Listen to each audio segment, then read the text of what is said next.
Hay noches en que el silencio pesa más que todas las palabras jamás escritas.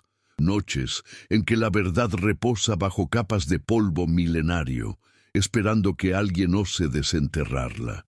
¿Qué pasaría si todo lo que creíste saber sobre el evento más importante de la historia occidental fuera solo una versión, una narrativa, cuidadosamente construida para sostener un poder que temblaba ante la luz de la razón? Baruch Spinoza sabía esto. Sabía que la crucifixión de Jesús de Nazaret, ese momento que divide calendarios y civilizaciones, esconde contradicciones tan profundas que desafían no solo la fe ciega, sino la misma lógica que pretende sostenerla. Imagina por un instante que estás en Jerusalén, año 33 de nuestra era. El aire está cargado de tensión política, de esperanzas mesiánicas, de anhelos de liberación. Un hombre camina hacia su muerte, acusado de blasfemia, de sedición, de pretender ser algo que los poderes establecidos no pueden tolerar. Pero aquí es donde comienza el primer quiebre. ¿Por qué los relatos que tenemos de ese día se contradicen entre sí con tanta frecuencia? ¿Por qué cada evangelista presenta una versión ligeramente distinta de los mismos hechos? ¿No será que la verdad histórica fue sacrificada en el altar de la necesidad teológica? Spinoza entendió algo que pocos se atrevieron a articular en su tiempo, que los textos sagrados no son ventanas transparentes hacia la verdad divina, sino documentos humanos, escritos por hombres con agendas, temores, esperanzas y limitaciones. Cuando miramos la crucifixión a través de sus ojos, no vemos solo un martirio, sino un campo de batalla donde la razón y el mito se enfrentan sin cuartel. Y en ese campo hay 7 hechos que se levantan como pilares imposibles de sostener bajo el peso del análisis crítico. El primero de estos hechos imposibles gira en torno al juicio mismo. Los evangelios nos dicen que Jesús fue juzgado ante el Sanedrín, el tribunal religioso judío más importante, en plena noche de Pascua. Pero aquí surge una contradicción flagrante. La ley judía prohibía tajantemente celebrar juicios durante las festividades sagradas, y mucho menos durante la noche. ¿Cómo es posible que el mismo tribunal, que se regía por reglas tan estrictas, las violara todas de golpe? ¿O acaso los escritores de los evangelios, décadas después de los hechos, simplificaron o dramatizaron los eventos para crear un relato más impactante? Spinoza diría que aquí vemos el primer síntoma de la enfermedad que aqueja a toda narrativa religiosa, la necesidad de lo extraordinario. Porque si el juicio hubiera sido ordinario, si hubiera seguido los procedimientos normales, si hubiera ocurrido en un día común, ¿dónde quedaría el dramatismo necesario para convertir un ajusticiamiento más en el evento fundacional de una nueva religión? La verdad histórica cede ante la necesidad mítica, y en ese cedimiento nace la primera grieta. Pero sigamos adelante. El segundo hecho imposible tiene que ver con Poncio Pilato, el prefecto romano cuya figura ha sido tan retratada en el arte y la literatura que casi olvidamos quién fue realmente. Los evangelios nos lo presentan como un hombre indeciso, casi compasivo, que intenta salvar a Jesús porque no encuentra culpa en él. Sin embargo, los registros históricos romanos y judíos nos pintan un cuadro completamente diferente. Pilato era conocido por su crueldad, su desprecio hacia los judíos, su disposición a ejecutar sin piedad a cualquiera que amenazara el orden romano. ¿Por qué entonces los evangelios lo suavizan? ¿Por qué convierten a este tirano en una figura casi trágica, obligado por las circunstancias a hacer algo que su conciencia rechaza? La respuesta es políticamente reveladora. Cuando los evangelios fueron escritos, el cristianismo naciente buscaba acomodarse dentro del Imperio romano. No podían presentar a Roma como el villano principal sin poner en peligro su propia supervivencia. Entonces, sutilmente, la culpa se desplaza. Pilato se lava las manos, literalmente, y son los judíos quienes gritan pidiendo la crucifixión. ¿Ves cómo la teología sirve a la política? Cómo la verdad histórica se moldea para servir a las necesidades del presente.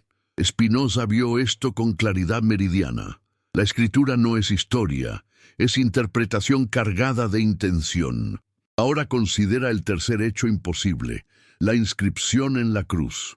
Según los evangelios, sobre la cabeza de Jesús se colocó un letrero que decía Jesús de Nazaret, Rey de los Judíos, escrito en hebreo, griego y latín.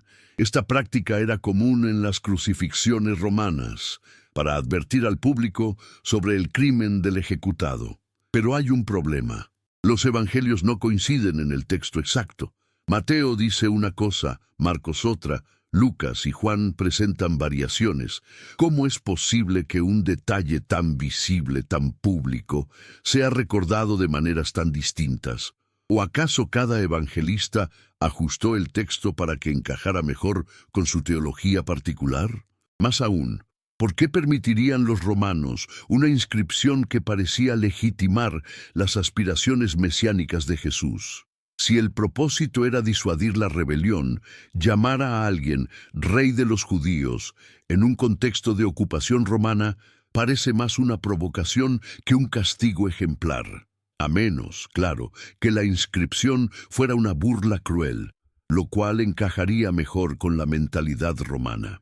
Pero entonces, ¿por qué los evangelios no lo presentan así? Porque necesitaban transformar la humillación en profecía cumplida, el escarnio en coronación simbólica. Y quizás en este momento, mientras recorres estas palabras que intentan desenterrar lo que yace oculto, te preguntes, ¿por qué importa esto? ¿Por qué cuestionar lo que tantos millones han creído durante siglos? Spinoza respondería, porque la verdad importa más que el consuelo de las certezas heredadas. Porque una fe que no puede soportar preguntas no es fe, es sumisión. Y porque si la religión se construyó sobre manipulaciones históricas, entonces no estamos honrando lo divino, sino perpetuando el control humano disfrazado de voluntad celestial. Ahora imagina que estás leyendo esto desde tu ciudad, en este preciso instante, mientras el tiempo avanza diferente en cada rincón del mundo. Quizás es de mañana donde tú estás, o tal vez anochece. Escríbelo en los comentarios. ¿Desde qué país y ciudad nos acompañas en este viaje hacia la verdad incómoda? ¿Qué hora marca tu reloj mientras estas palabras desafían lo que creías saber?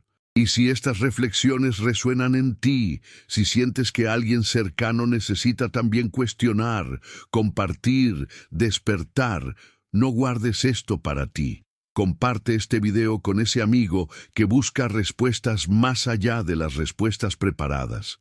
Que las bendiciones lleguen a tu familia en forma de lucidez, de coraje para pensar libremente. El cuarto hecho imposible es quizás el más inquietante: el silencio de las fuentes históricas no cristianas. Si la crucifixión de Jesús fue acompañada por los prodigios que los evangelios describen, tinieblas sobre toda la tierra durante 3 horas, un terremoto que abrió tumbas, santos que resucitaron y caminaron por Jerusalén, ¿cómo es posible que ningún historiador romano o judío de la época lo mencionara? Josefo, el historiador judío más detallado del siglo I, apenas hace una referencia ambigua a Jesús, y muchos estudiosos consideran que incluso esa breve mención fue añadida posteriormente por copistas cristianos. ¿No te parece extraño que eventos tan cataclísmicos pasaran desapercibidos para todos los cronistas contemporáneos? Que las tinieblas que supuestamente cubrieron la tierra no fueran registradas por los astrónomos romanos, griegos o egipcios? Que un terremoto capaz de abrir tumbas no dejara rastro en ningún registro geológico o histórico? Spinoza conocía esta ausencia, este vacío ensordecedor donde debería haber un coro de testimonios, y su conclusión era inevitable.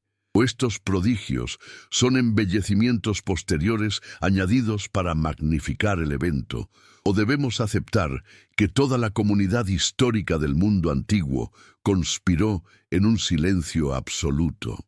La respuesta más razonable, la que la crítica histórica moderna acepta, es que estos elementos sobrenaturales fueron injertados en la narrativa décadas después, cuando ya no quedaban testigos oculares que pudieran contradecir.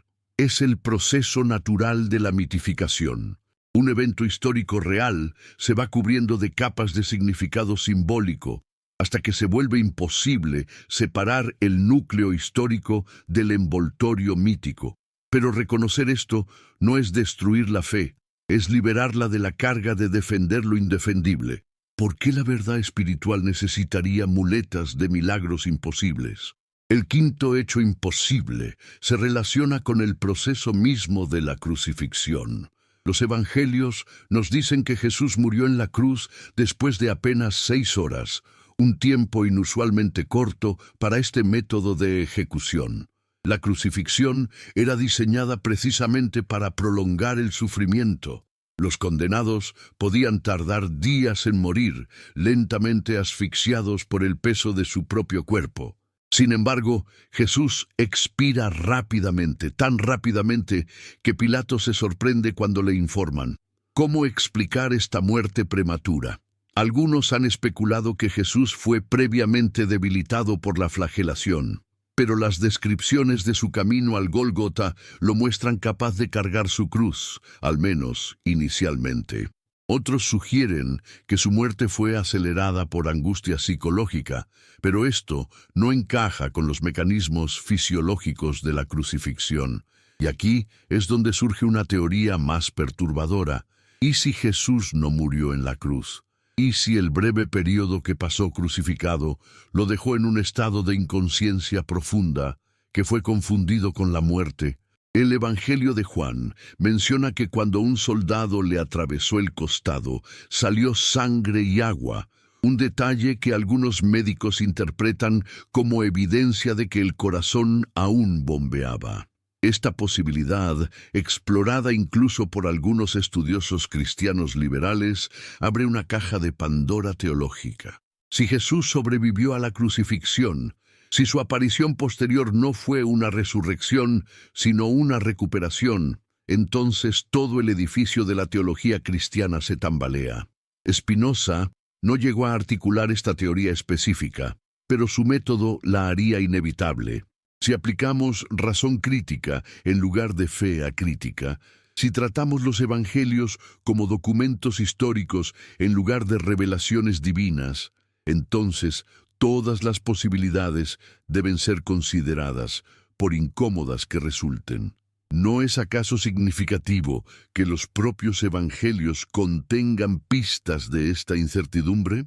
Que los discípulos, al ver a Jesús después de su supuesta muerte, duden, lo confundan con un jardinero, con un viajero, con un fantasma.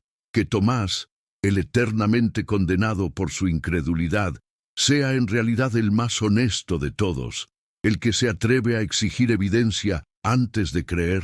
¿Por qué esa duda inicial fue preservada en los textos si la resurrección era tan obvia y gloriosa como la teología posterior insiste?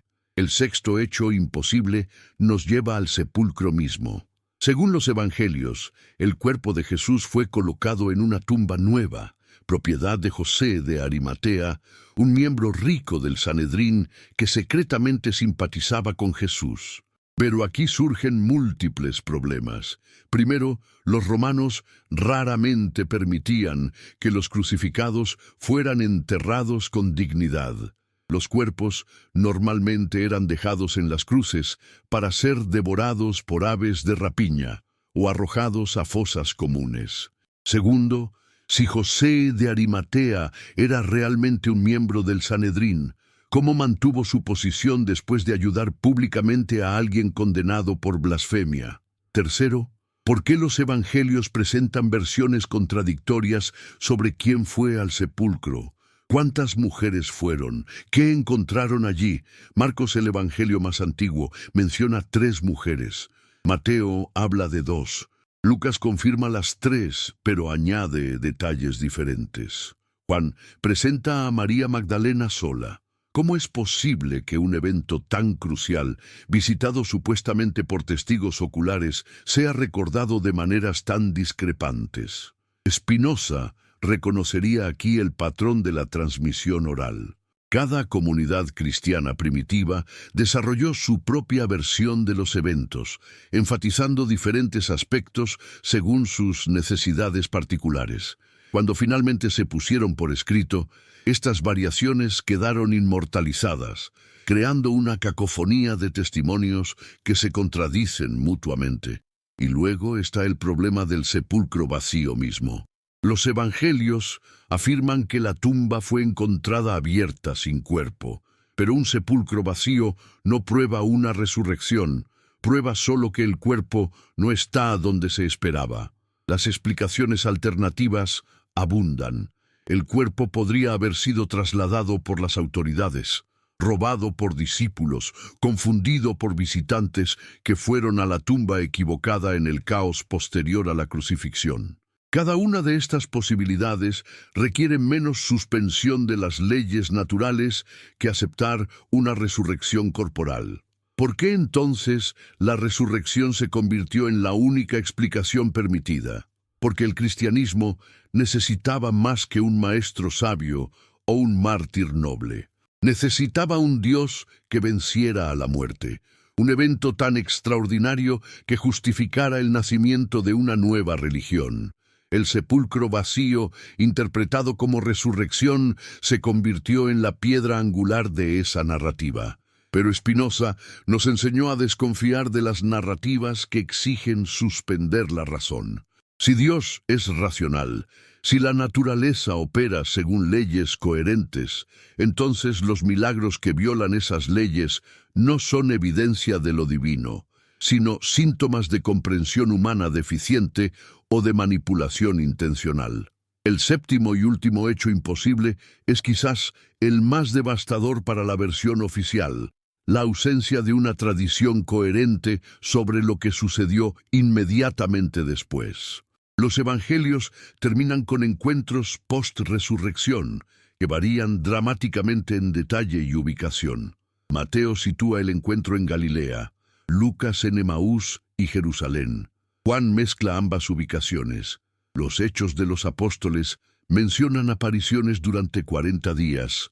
Pablo, en su carta a los Corintios, menciona apariciones que los evangelios no registran.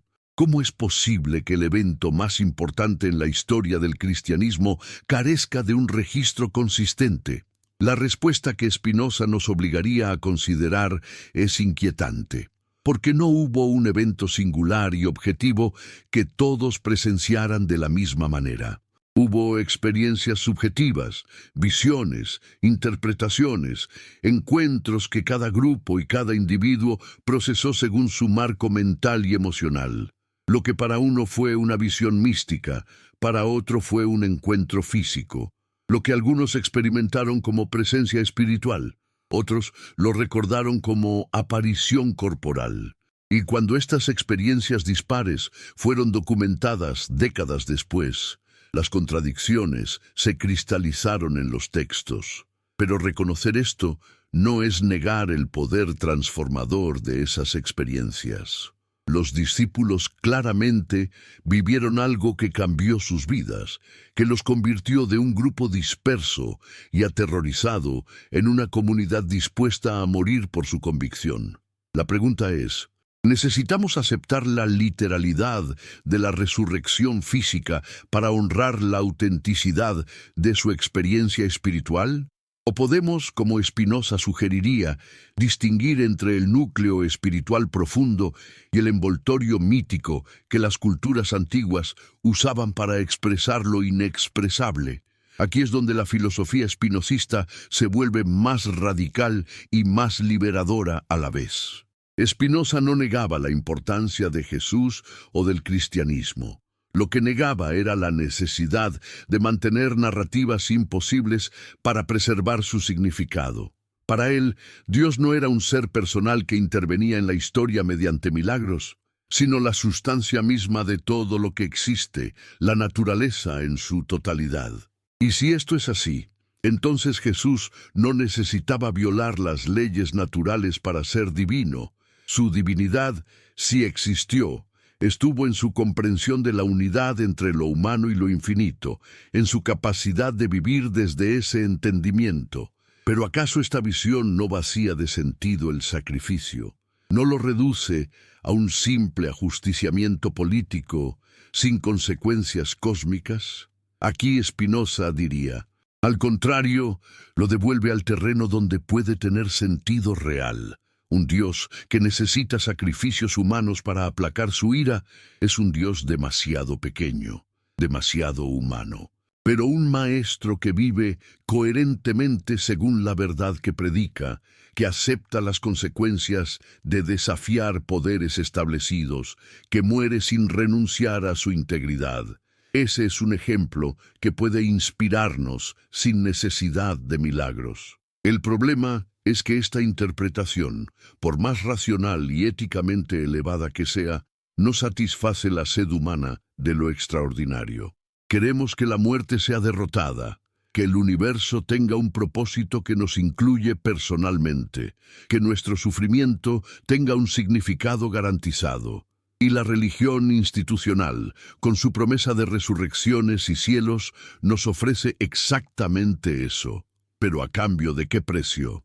A cambio de abdicar de nuestra razón, de aceptar contradicciones evidentes, de defender lo indefendible, porque cuestionar se convierte en herejía. Y aquí llegamos al corazón del conflicto entre Spinoza y la ortodoxia religiosa. No es que él fuera ateo en el sentido moderno, su filosofía está saturada de lo divino. Su herejía consistió en redefinir lo divino de una manera que hacía innecesarias las instituciones religiosas tradicionales. Si Dios es la naturaleza misma, si la verdad es accesible mediante la razón y no solo mediante la revelación, entonces los sacerdotes, las iglesias, los dogmas, todo el aparato del poder religioso se vuelve obsoleto. Y ningún poder acepta su propia obsolescencia sin resistencia feroz. Por eso, Spinoza fue excomulgado con una violencia verbal que resuena aún hoy en el érem que le fue pronunciado. Maldito sea de día y de noche, al acostarse y al levantarse, que Dios nunca lo perdone, que su nombre sea borrado de debajo del cielo. ¿Por qué tanto veneno contra un hombre que solo quería pensar libremente? Porque él había tocado el nervio más sensible del poder religioso, había mostrado que el emperador estaba desnudo, que las narrativas sagradas eran construcciones humanas, que la fe no necesitaba superstición para ser auténtica. Y ahora, siglos después, mientras tú lees estas palabras en la pantalla iluminada de tu dispositivo, mientras el mundo sigue girando en su órbita indiferente a nuestras certezas y dudas, la pregunta de Spinoza sigue resonando. ¿Elegiremos la verdad incómoda o la mentira reconfortante?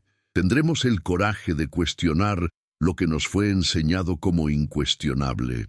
¿O seguiremos perpetuando narrativas imposibles porque admitir su imposibilidad nos aterroriza más que vivir en la mentira? La crucifixión de Jesús, con todos sus hechos imposibles, sus contradicciones, sus versiones conflictivas, se convierte entonces no en un evento que debemos defender ciegamente, sino en un espejo que refleja cómo funciona la construcción religiosa del significado. Vemos en ella el proceso mediante el cual lo histórico se transforma en mítico, lo humano en divino, la duda en dogma, y al verlo, al entenderlo, nos liberamos del peso de tener que creer lo increíble para acceder a lo sagrado. Parte 2. Pero si la primera parte de este viaje nos llevó a cuestionar los hechos, ahora debemos adentrarnos en algo más profundo, más peligroso. El conflicto entre la fe y la razón, entre lo que nos piden creer y lo que podemos honestamente aceptar. Porque aquí es donde Spinoza se convierte no solo en un crítico, sino en un hereje iluminado, en alguien que vio más allá del velo y pagó el precio de esa visión. ¿Qué significa realmente tener fe? Es la capacidad de creer sin evidencia, como nos han enseñado. ¿O es algo más profundo, más honesto, más difícil? Para Spinoza, la fe auténtica no podía descansar sobre la supresión del pensamiento crítico. La idea misma le parecía obscena, un Dios que exige que apaguemos nuestra razón, la facultad que supuestamente Él mismo nos dio. ¿Qué clase de Dios sería ese? Sería un tirano, no un creador benevolente. Sería un Dios que teme la inteligencia de sus propias criaturas, que prefiere la obediencia ciega a la comprensión genuina. Y aquí Spinoza identificó algo crucial. Este Dios temeroso de la razón no es el Dios de la naturaleza, es el Dios de las instituciones religiosas, fabricado a su imagen para mantener control sobre las masas. Cuando miramos la crucifixión a través de esta lente, todo cambia. Ya no es solo un evento histórico cuestionable, sino un símbolo de cómo la religión institucional opera. Necesita víctimas, necesita sacrificios, necesita sangre derramada para validar su autoridad. Jesús en la cruz no es solo un hombre muriendo. Es la teatralización del poder religioso, la demostración de lo que le sucede a quienes desafían la ortodoxia. Y luego, en un giro brillante, ese mismo sacrificio es resignificado como voluntad divina, como plan cósmico, transformando un asesinato judicial en salvación universal. ¿Ves la maniobra? ¿Ves cómo el poder religioso convierte su propio acto de violencia en prueba de su legitimidad? Matamos al profeta, pero luego declaramos que su muerte era necesaria para salvar a la humanidad, y así no solo nos absolvemos de la culpa, sino que nos convertimos en administradores de esa salvación. Es una operación de genialidad política disfrazada de teología. Y Spinoza la vio con claridad absoluta, pero él fue más allá. No se contentó con señalar la manipulación, quiso entender por qué funcionaba. ¿Por qué la gente acepta narrativas que son obviamente contradictorias? ¿Por qué prefieren la certeza dogmática a la incertidumbre honesta? Su respuesta es devastadora en su simplicidad. Porque el miedo es más poderoso que la razón.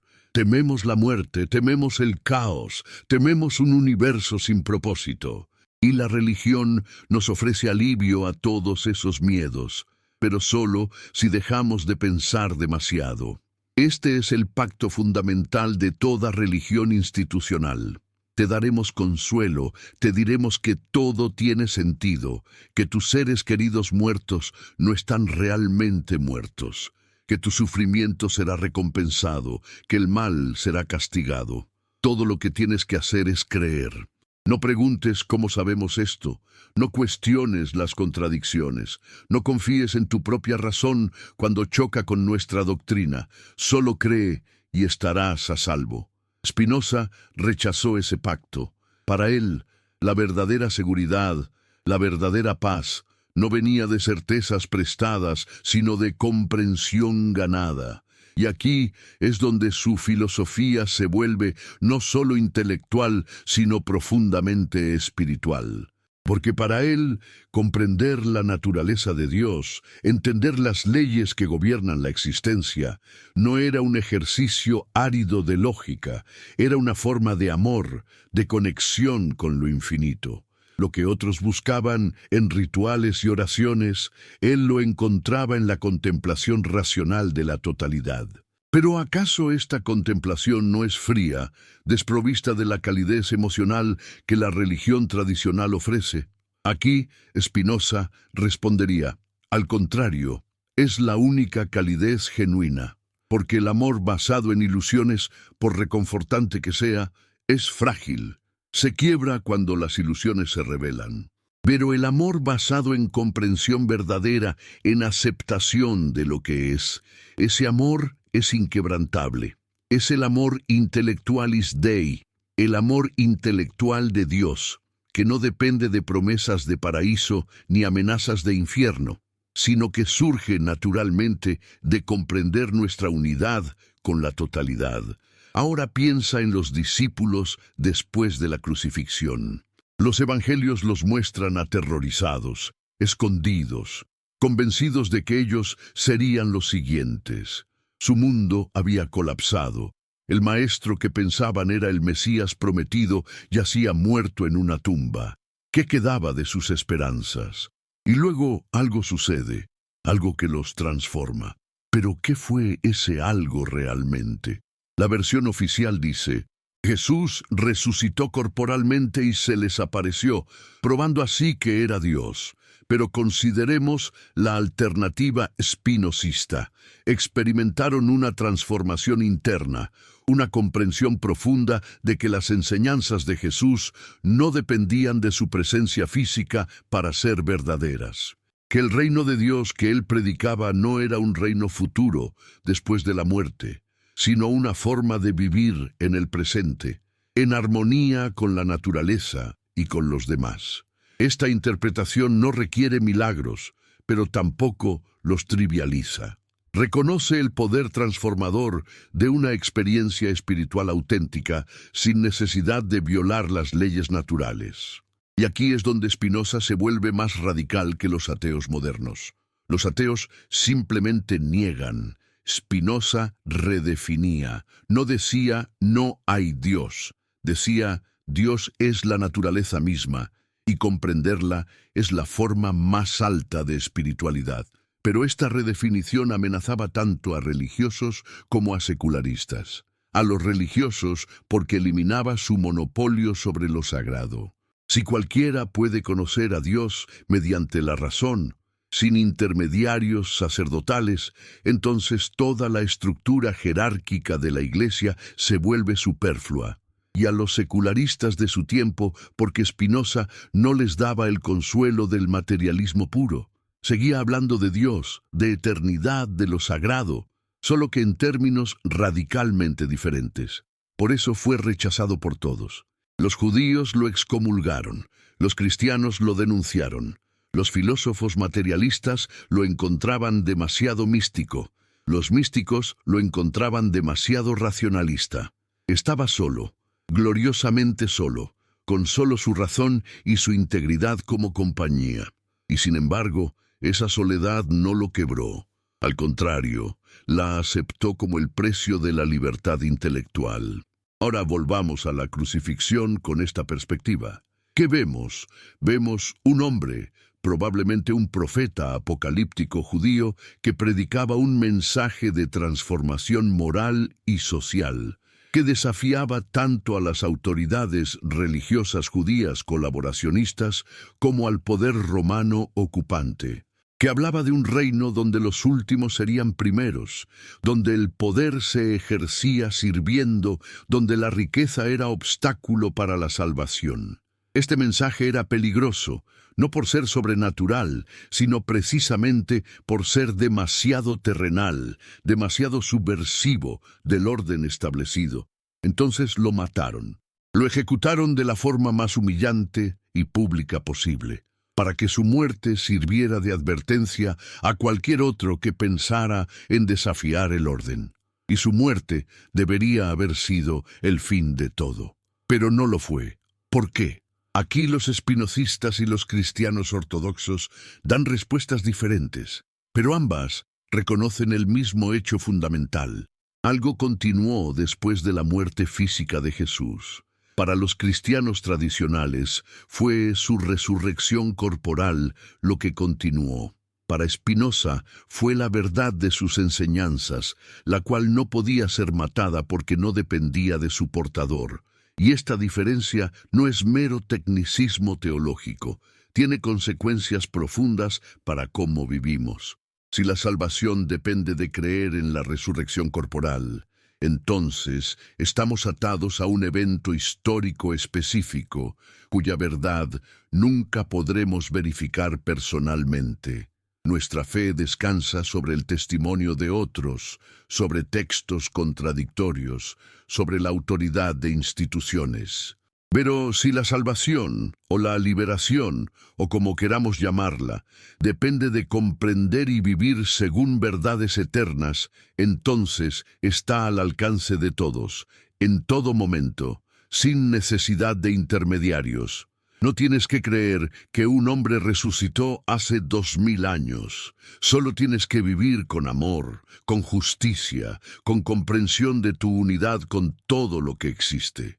¿No es esta una forma más auténtica, más accesible, más universal de espiritualidad? La Iglesia, por supuesto, no podía aceptar esto. Si la aceptara, estaría firmando su propia sentencia de muerte institucional. Por eso el grito de herejía cada vez que alguien como Spinoza aparece. Por eso la Inquisición, las excomuniones, las persecuciones. No porque la herejía amenace a Dios. Dios, si existe como lo absoluto, está más allá de toda amenaza.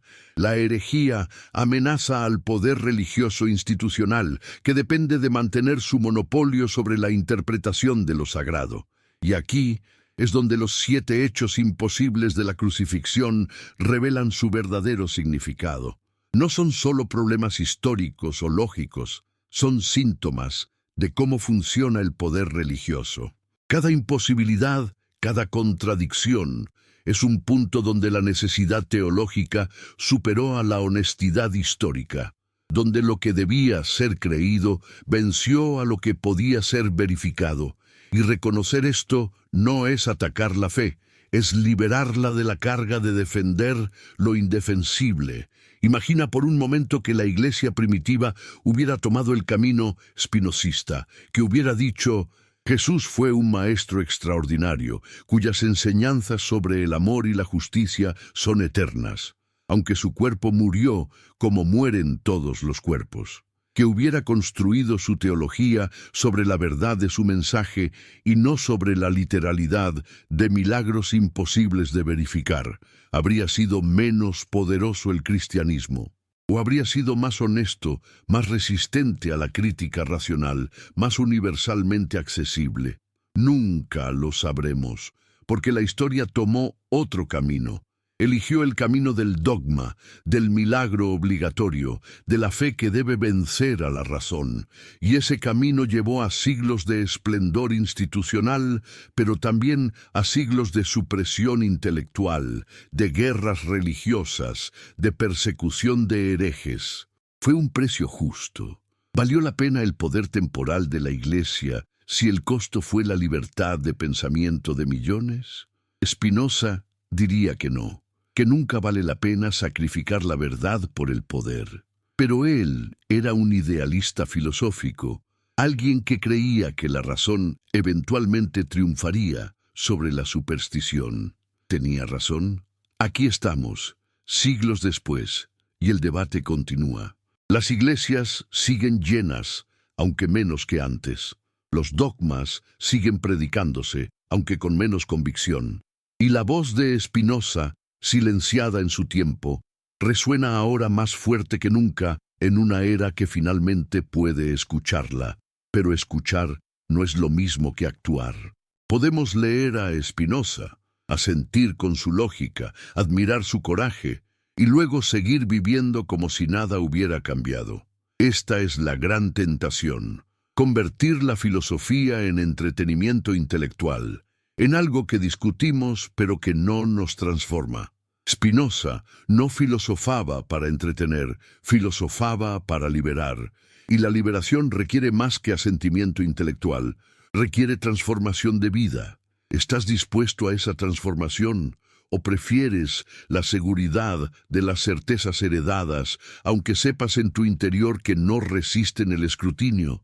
Esta es la pregunta que Spinoza nos hace a cada uno.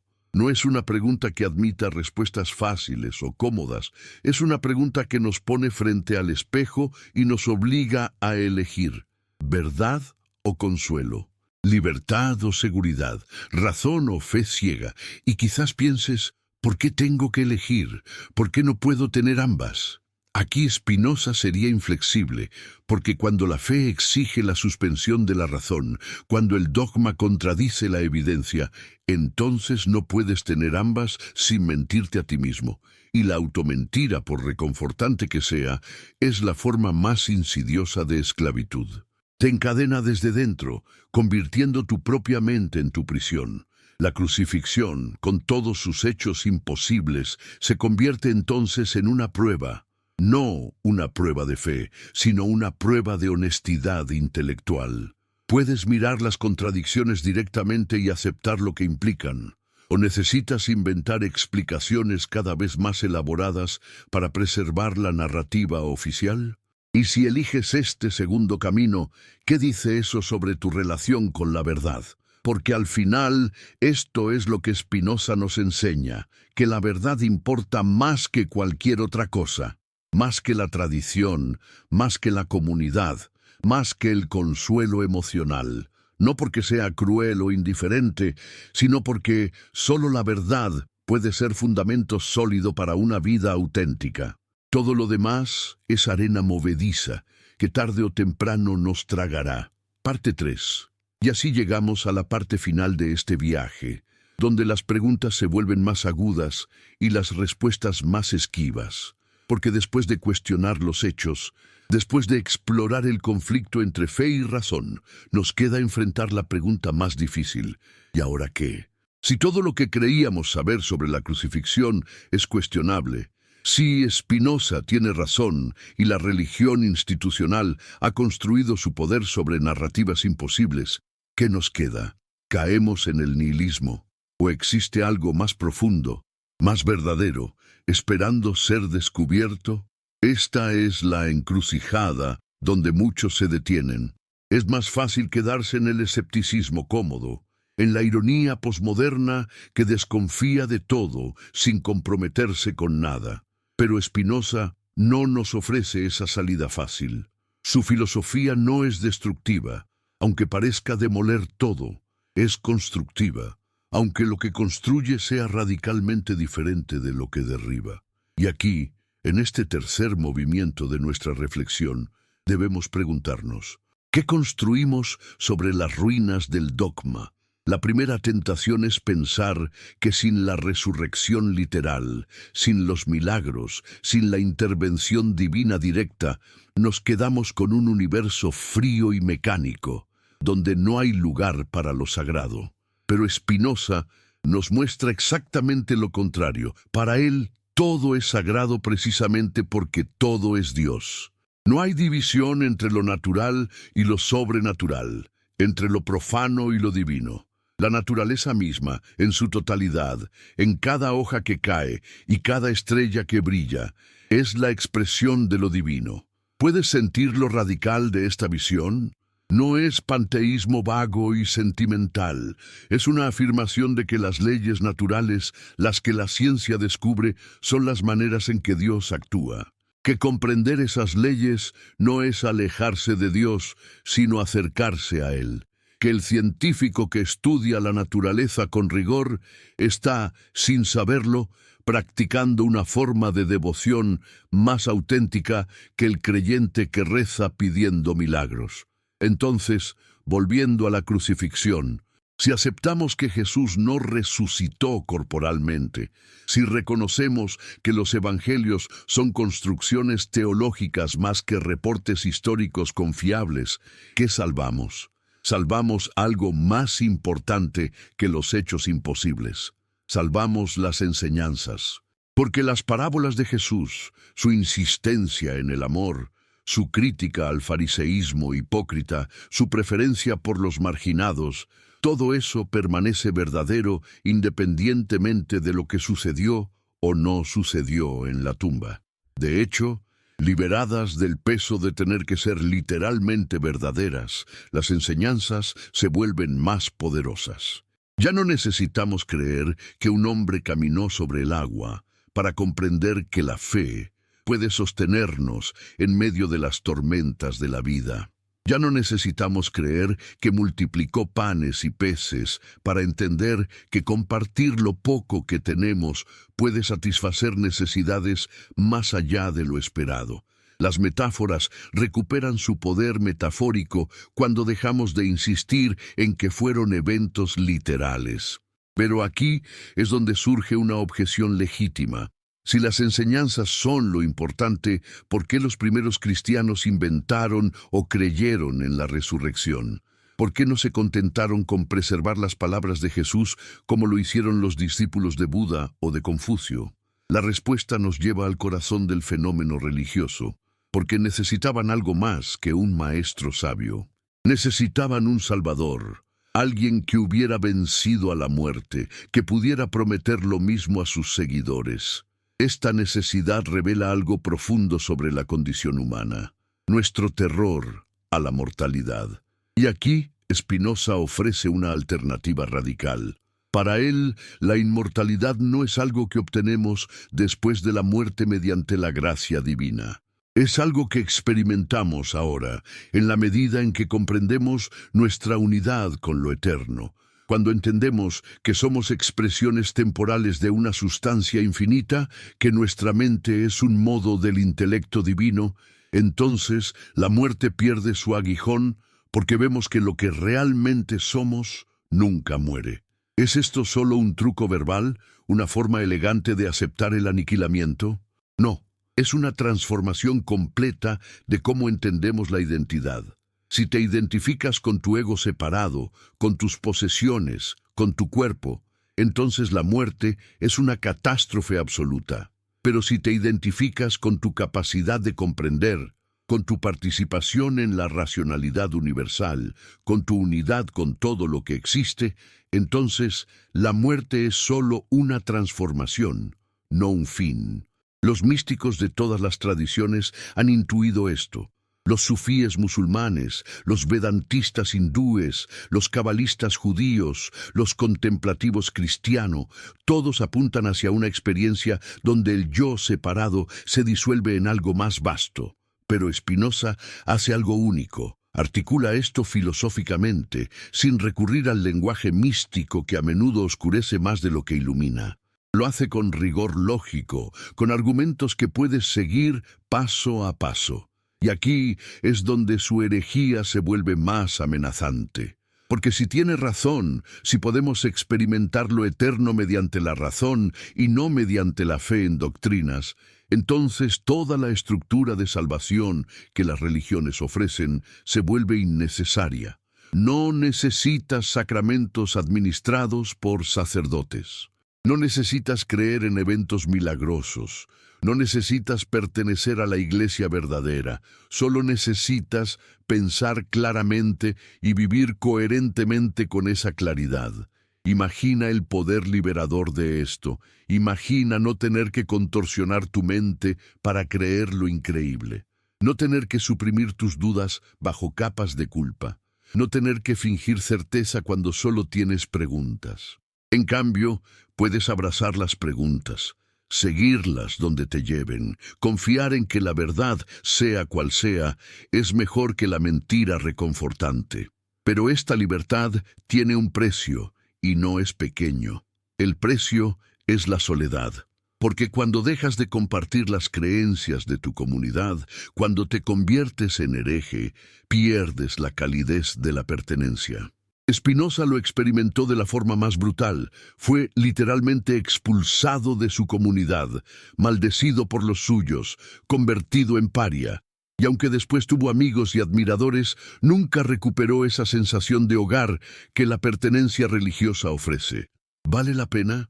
Aquí cada quien debe responder por sí mismo. Algunos necesitan la comunidad más que la verdad, y no los juzgo.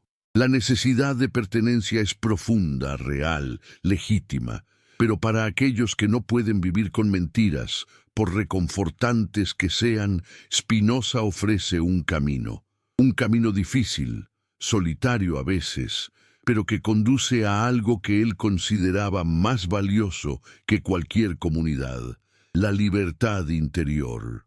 Ahora piensa en los 7 hechos imposibles de la crucifixión con esta perspectiva final. Ya no son solo problemas históricos que embarazan a los apologetas, son invitaciones a despertar, a ver más allá de las narrativas superficiales.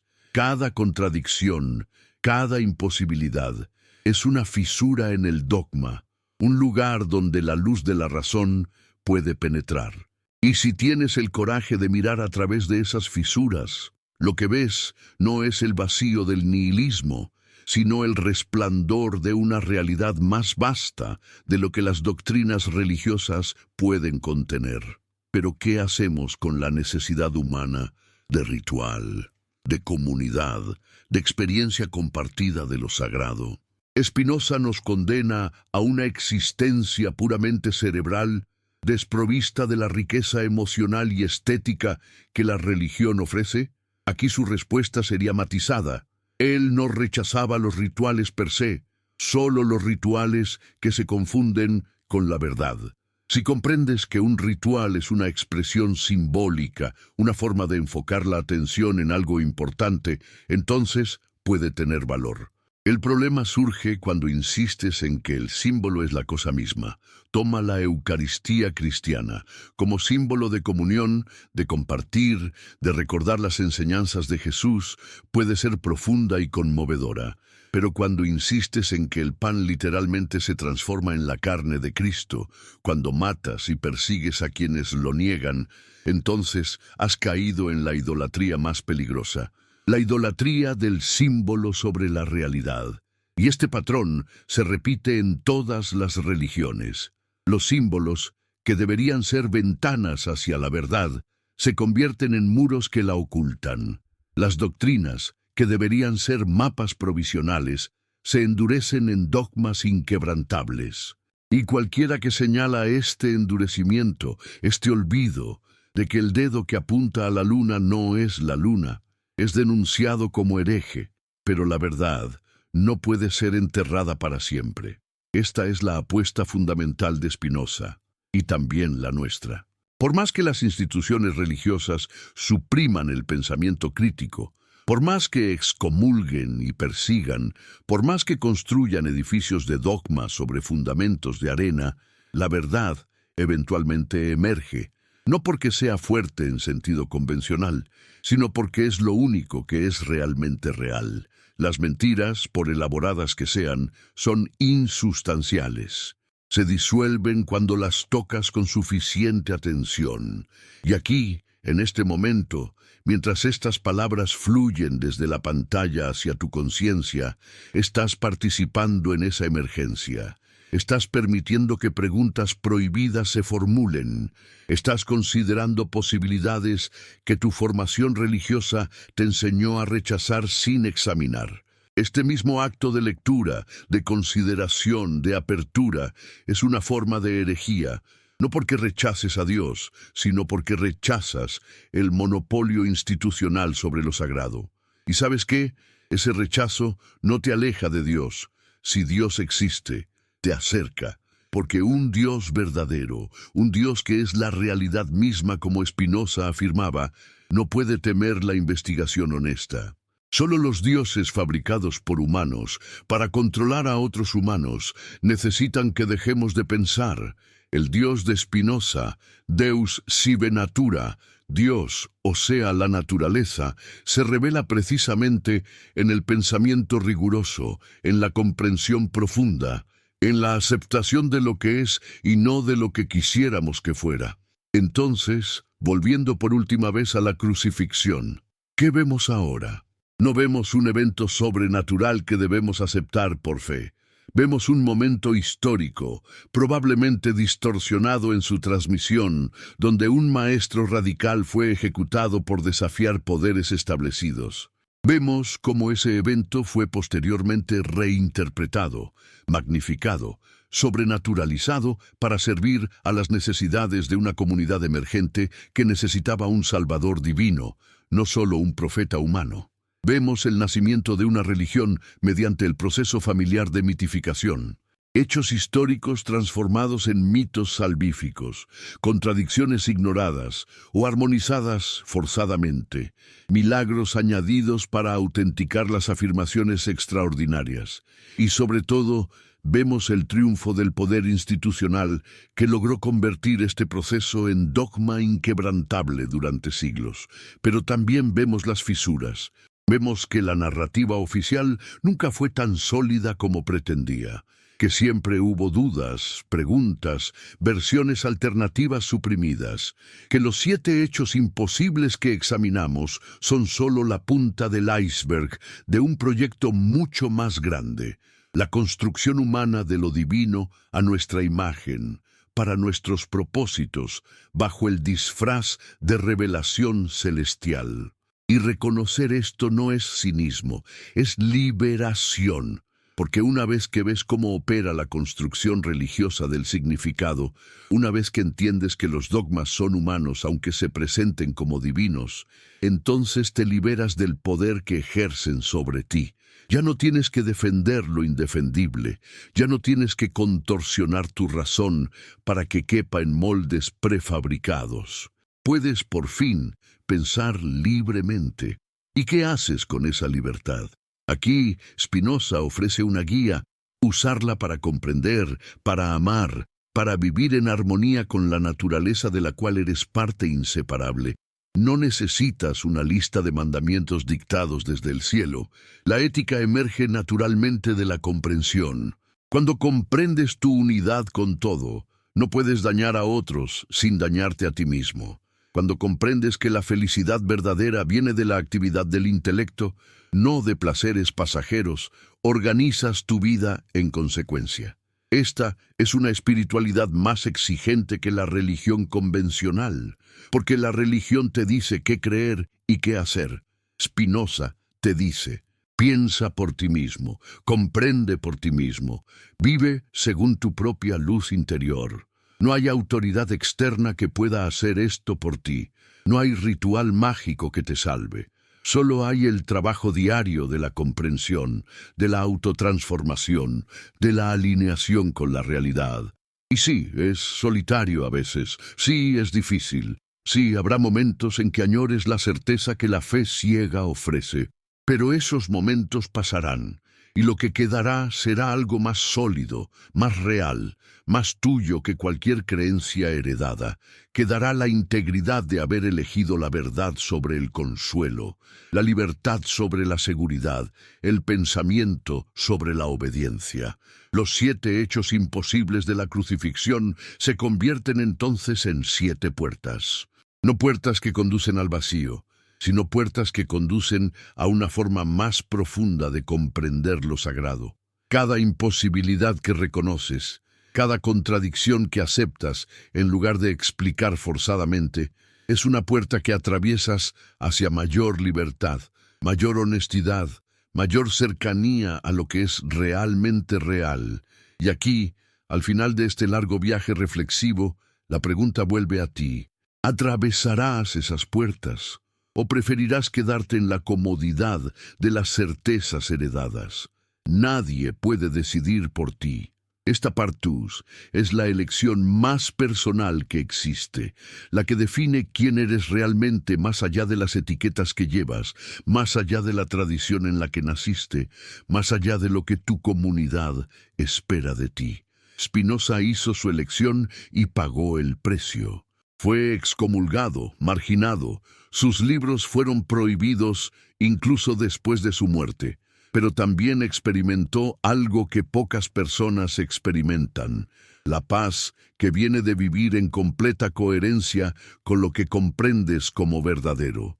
No tenía que fingir, no tenía que doblegarse ante autoridades que contradecían su razón. No tenía que vivir en esa disonancia agotadora entre lo que crees privadamente y lo que profesas públicamente. ¿Cuántos de nosotros vivimos en esa disonancia?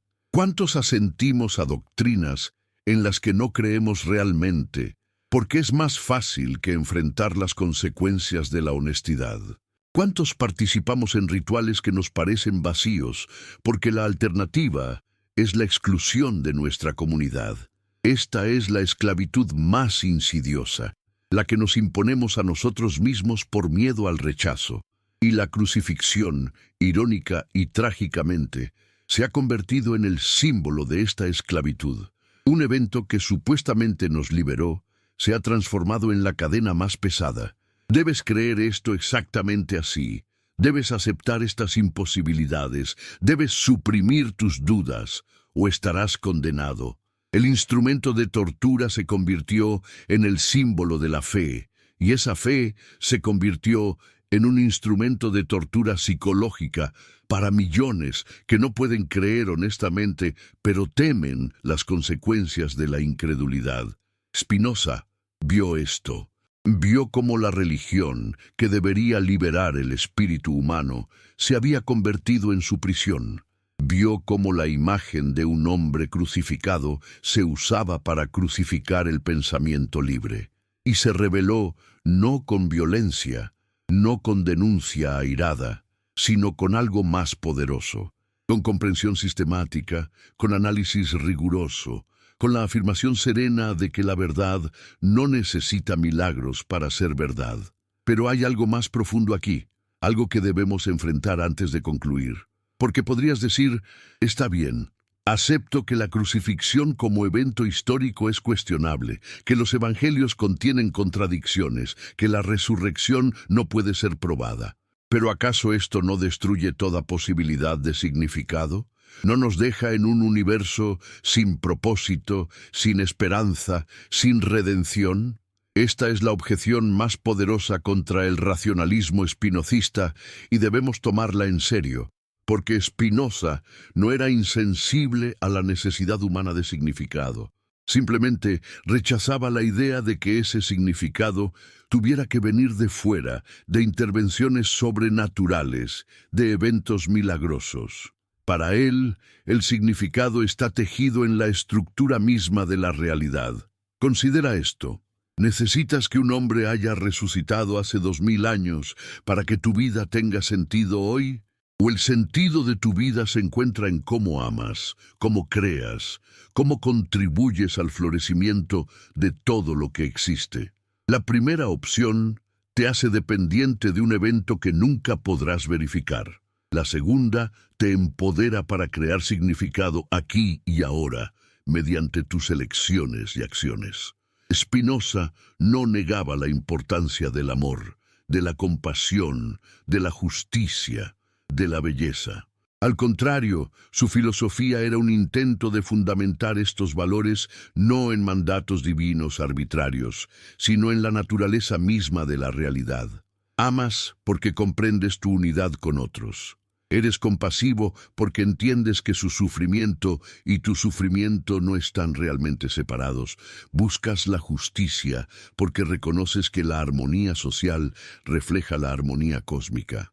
Estos son fundamentos más sólidos que Dios lo ordena o la Biblia lo dice, porque esas justificaciones siempre pueden ser cuestionadas, reinterpretadas, usadas para legitimar atrocidades. La historia del cristianismo está llena de gente que citaba las Escrituras para justificar la esclavitud, la opresión de las mujeres, la quema de herejes. Pero la ética espinosista no puede ser manipulada así, porque emerge de la comprensión de la naturaleza misma, no de textos que pueden ser interpretados de 1000 maneras. Entonces, ¿qué salvamos cuando reconocemos que la crucifixión no fue el evento sobrenatural que nos han enseñado? Salvamos la posibilidad de una espiritualidad honesta, de una ética fundamentada en la realidad, de una vida vivida en coherencia con nuestra comprensión más profunda. Y eso no es poco. De hecho, es todo. Porque al final lo que importa no es si Jesús resucitó corporalmente. Lo que importa es si tú, hoy, puedes vivir con más amor, más sabiduría, más libertad interior. Y para eso no necesitas milagros antiguos. Necesitas coraje para pensar honestamente, compasión para actuar justamente y la humildad para reconocer que no tienes todas las respuestas. Spinoza nunca pretendió tener todas las respuestas. Su ética termina con proposiciones sobre el amor intelectual de Dios, pero reconoce que este amor es extremadamente raro. No está ofreciendo una salvación fácil, un camino garantizado al paraíso. Está ofreciendo algo más difícil y más auténtico, la posibilidad de vivir en la verdad, aunque esa verdad sea incompleta, aunque ese camino sea arduo. Y aquí es donde debemos preguntarnos, ¿qué clase de vida queremos vivir? ¿Una vida basada en certezas reconfortantes pero cuestionables? ¿O una vida basada en dudas honestas pero fértiles? ¿Queremos la seguridad de saber que tenemos razón o la libertad de seguir buscando? ¿Preferimos la comunidad que nos acoge si pensamos como ellos? ¿O la integridad de pensar por nosotros mismos aunque esto nos deje solos? Estas no son preguntas abstractas. Son preguntas que definen cómo viviremos cada día, cómo criaremos a nuestros hijos, cómo enfrentaremos nuestra propia mortalidad. Y las respuestas no pueden ser dictadas por ninguna autoridad externa. Deben emerger de tu propia reflexión, de tu propio compromiso con la honestidad. Los 7 hechos imposibles de la crucifixión, entonces, no son solo problemas para los apologetas cristianos. Son espejos que reflejan nuestra propia relación con la verdad. Cada vez que enfrentamos una contradicción en las narrativas religiosas, estamos enfrentando una elección. ¿Ajustamos nuestra comprensión de la realidad para preservar la narrativa o ajustamos la narrativa para alinearla con la realidad? La religión institucional siempre elige la primera opción. Inventa explicaciones cada vez más elaboradas. Desarrolla teologías complejas para armonizar lo inarmonizable. Apela al misterio cuando la lógica falla. Y hay una cierta belleza en este esfuerzo, en esta negativa a dejar que la razón disuelva lo sagrado. Pero también hay una cierta desesperación, un reconocimiento tácito de que si la razón se aplicara plenamente, el edificio entero se derrumbaría. Spinoza eligió la segunda opción, y el edificio se derrumbó, al menos para él, pero sobre las ruinas construyó algo nuevo, algo que no temía a la razón, porque estaba fundamentado en ella. Su Dios no necesitaba milagros para ser glorioso, porque la naturaleza misma, en su orden matemático perfecto, en su infinita creatividad, era suficientemente gloriosa. ¿Es este Dios suficiente para ti? ¿O necesitas un Dios personal que escuche tus oraciones, que intervenga en la historia, que te prometa vida eterna? No hay respuesta correcta a esta pregunta. Hay solo tu respuesta, la que emerge de tu honestidad más profunda cuando dejas de lado lo que te enseñaron a pensar y escuchas lo que realmente piensas. Y tal vez descubras, como muchos han descubierto, que puedes vivir sin certezas absolutas. Que la incertidumbre no es el enemigo del significado, sino su condición. Que las preguntas abiertas son más fértiles que las respuestas cerradas. Que el asombro ante el misterio del ser es más profundo que la falsa claridad de los dogmas. Esto no significa caer en el relativismo donde todo vale igual. Spinoza no era relativista, creía en la verdad, en la posibilidad de conocimiento genuino, en que algunas formas de vivir eran objetivamente mejores que otras. Pero ese conocimiento tenía que ser ganado mediante esfuerzo intelectual, no recibido pasivamente de autoridades tradicionales. Y aquí llegamos al clímax de nuestra reflexión, al punto donde todas las líneas convergen. Porque después de cuestionar los hechos, después de explorar el conflicto entre fe y razón, después de considerar alternativas al dogma religioso, nos enfrentamos a la pregunta última: ¿qué harás tú? No puedes permanecer neutral después de este viaje. No puedes simplemente archivar estas ideas como interesantes pero irrelevantes para tu vida. Porque si hay algo de verdad en lo que hemos explorado, entonces vivir como si no lo hubiera leído sería una forma de mala fe, de autoengaño deliberado. Tienes 3 opciones realmente. La primera es Rechazar todo esto, reafirmar tu fe en la versión tradicional, decidir que la razón tiene límites y que la fe debe gobernar donde la razón no alcanza. Esta es una opción legítima y millones la han tomado. Pero si la tomas, que sea honestamente consciente de las contradicciones que estás eligiendo aceptar. La segunda opción es abrazar el escepticismo completo, decidir que si la religión tradicional es cuestionable, entonces nada es creíble, que estamos solos en un universo sin sentido. Esta es la opción del nihilismo, y también tiene su atractivo oscuro, pero es una opción cobarde porque renuncia a la búsqueda de verdad solo porque las primeras verdades que encontramos resultaron ser falsas. La tercera opción es el camino espinosista. Rechazar las certezas falsas, pero seguir buscando las verdaderas. Aceptar que no sabemos todo, pero que podemos saber algo. Reconocer que la religión institucional ha distorsionado la verdad, pero que la realidad misma, la naturaleza, Dios si quieres llamarlo así, sigue ahí esperando ser comprendida. Este es el camino más difícil, porque no ofrece las recompensas fáciles de los otros dos. No tienes la certeza de la fe religiosa, no tienes la libertad despreocupada del nihilismo que ha dejado de buscar. Lo que tienes es el trabajo constante de la comprensión, la alegría de los descubrimientos genuinos y la paz que viene de vivir en coherencia con lo que honestamente comprendes. Y ahora, mientras estas palabras se acercan a su conclusión, mientras el viaje que comenzamos juntos se aproxima a su destino, te pregunto una última vez, ¿desde dónde lees esto? No solo geográficamente, aunque eso importa. Escríbelo en los comentarios, tu país, tu ciudad, la hora que marca tu reloj en este momento, porque este acto simple de compartir tu ubicación es también un acto de comunidad, de reconocer que aunque estemos dispersos por el mundo, aunque pensemos en idiomas diferentes, estamos unidos en esta búsqueda de verdad. Y si estas palabras resonaron en ti, si despertaron algo que dormía, si plantaron una semilla de duda fértil o de claridad liberadora, entonces no las guardes para ti. Comparte este video con alguien que también busca, alguien que también cuestiona, alguien que también necesita saber que no está solo en su herejía honesta. Que las bendiciones lleguen a tu familia no como milagros sobrenaturales, sino como la gracia de vivir en la verdad, por incómoda que sea.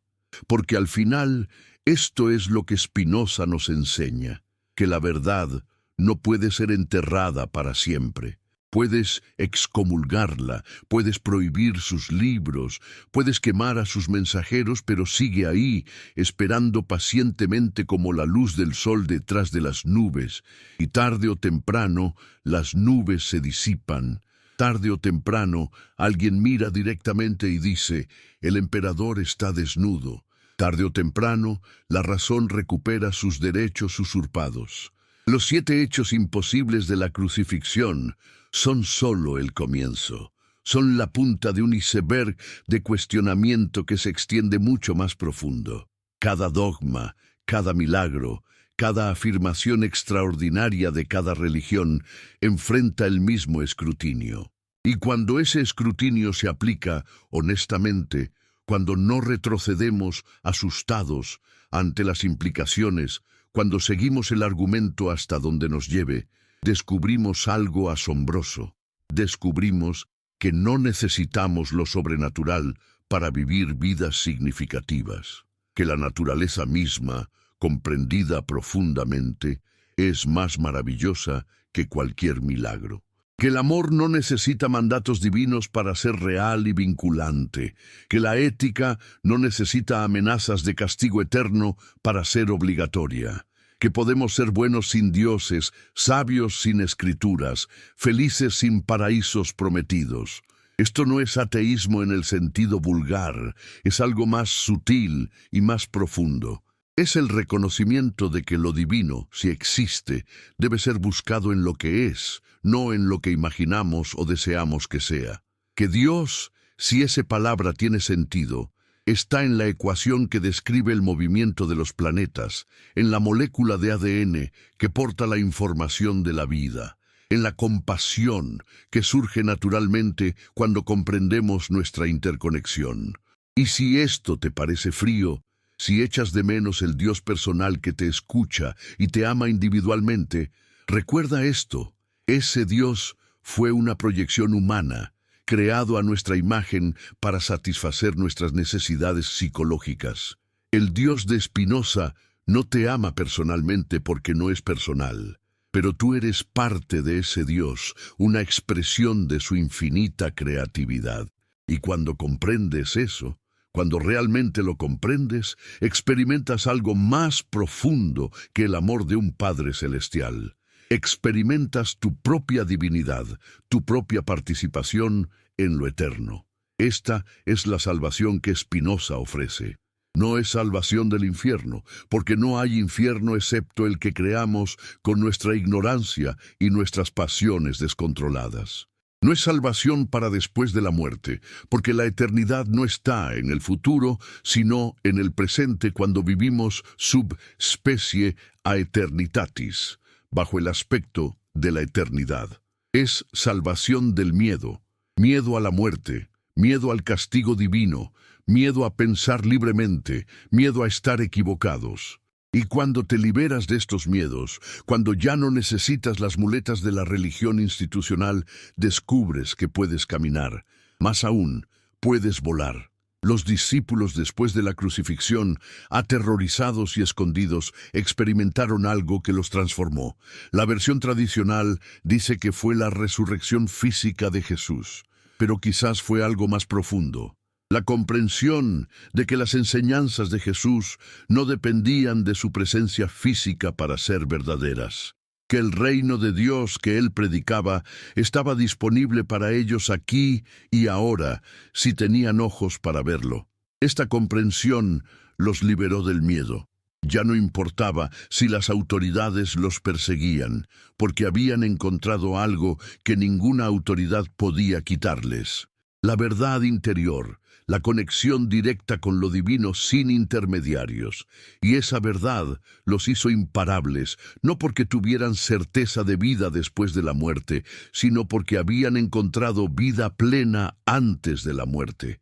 ¿No es esto más creíble que una resurrección corporal? ¿No es esto más poderoso, más replicable, más accesible para nosotros hoy? Porque tú también puedes experimentar esa transformación.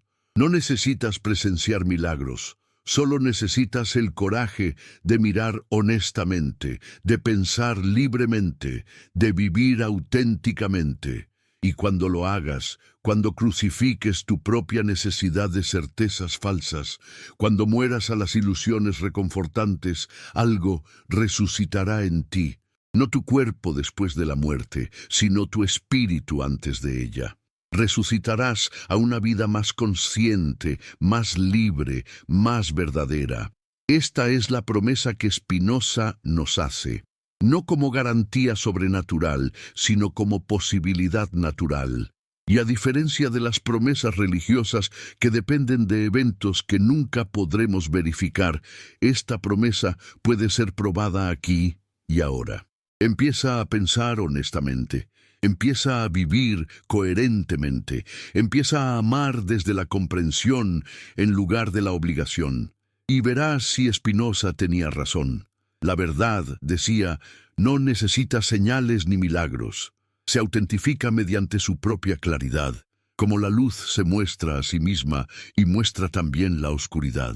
Y los 7 hechos imposibles de la crucifixión, lejos de ser problemas que debemos resolver con gimnasia intelectual, son oportunidades para ver esa luz, para reconocer la oscuridad de la superstición y para elegir caminar hacia la claridad.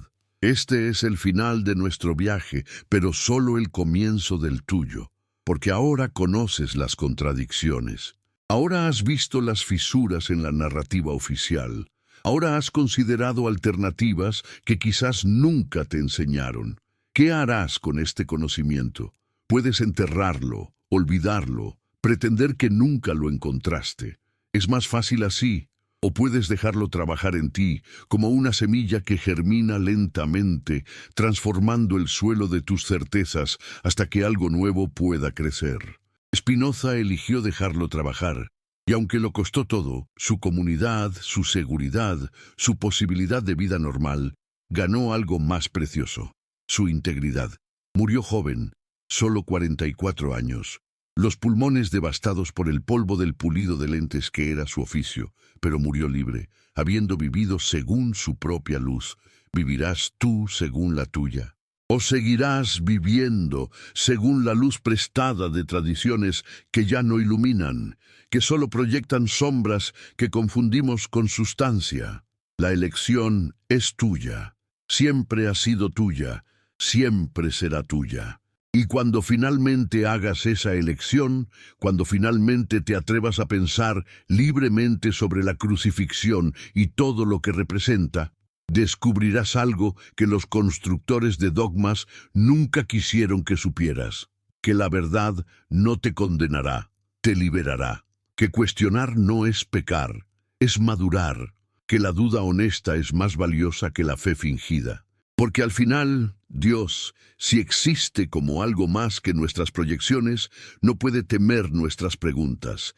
Solo los dioses falsos, los construidos por humanos para controlar a otros humanos, necesitan que dejemos de preguntar.